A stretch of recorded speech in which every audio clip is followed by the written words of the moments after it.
I hated copying notes. So much work. Yet I didn't need this to pass my exams. That was me, roughly about 2 decades ago, as a student. To me, back then, it was a waste of time because I loved to spend the time reading, especially because, where I come from, you had to know your textbooks from cover to cover on each subject.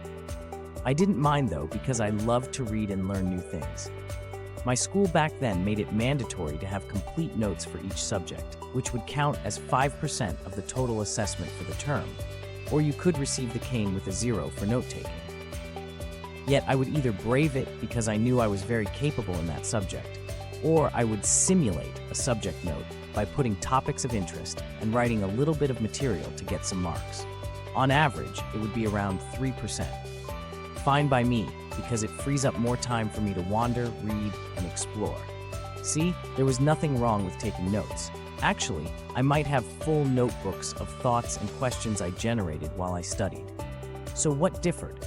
Inspiration, and the zeal to pursue it. I had always wanted to have a journal where I share my ideas, but never quite got around to it. I enjoyed reading articles and excerpts from other people, and I had hoped that one day people would enjoy mine too. So this would be my hello world moment right here. Today, I am writing not just for myself, but for anybody that is right at this point with me. If you wanted to write but are still on the fence, let me just nudge you a bit by saying this can be a powerful tool for self-expression, helping you clarify your thoughts and feelings.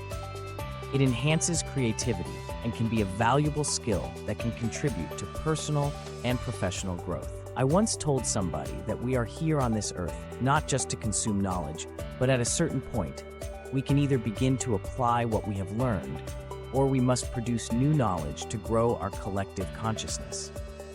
Inspired by the urge to build something is why I am interested in doing this. But if you are ready and need to find where to start, please allow me to offer you some tips that I think would be helpful to you. 1. Just do it. Hope I'm not in trouble with Nike, lol. But they were right. To gain something, you must put a foot forward. See what I did there? Don't procrastinate. Put that idea down. Make a sketch, then you can flesh it out. Otherwise, it might never exist. 2. Keep a journal or file. In the old days, even to this day, important material gets stored in files on file cabinets. Nowadays, we have computers everywhere with large storage disks in them. You can back up all you are working on or worked on using external drives. You may even consider cloud storage. There are literally lots of options. 3. Keep a jotter handy. Ever had a wonderful thought and lost it? How does it feel? It's anyone's guess. The fact of life is that ideas can come to us anywhere. At the park, in the church while you were sleeping, dreams, duh. And while taking a dump. I am laughing here, but no joke. And when it does, please keep a jotter handy. Some prefer the Notes app on their phones, but I am a bit old school on this. Treat your materials like an open-ended resource. There is nothing you know or will ever know that will be definitive. Maybe 1 + 1 will not be 2 someday. We don't know yet, but we can live right now like it is. I may seem to be exaggerating here, but we are living in a time where examples of changes in things we know are abundant. If that's true, then we should do the same to how we think and what we create.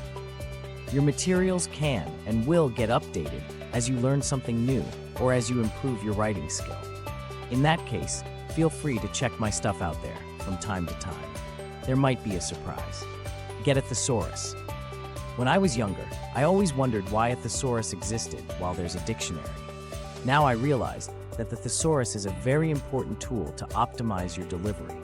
It can help you sound more formal or professional, break down a tone to be more informal, or give you a more accurate word for something you are trying to express.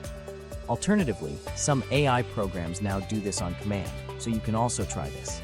6. Quality over quantity. Yes, I know that a lot of my readers might be writing as a job.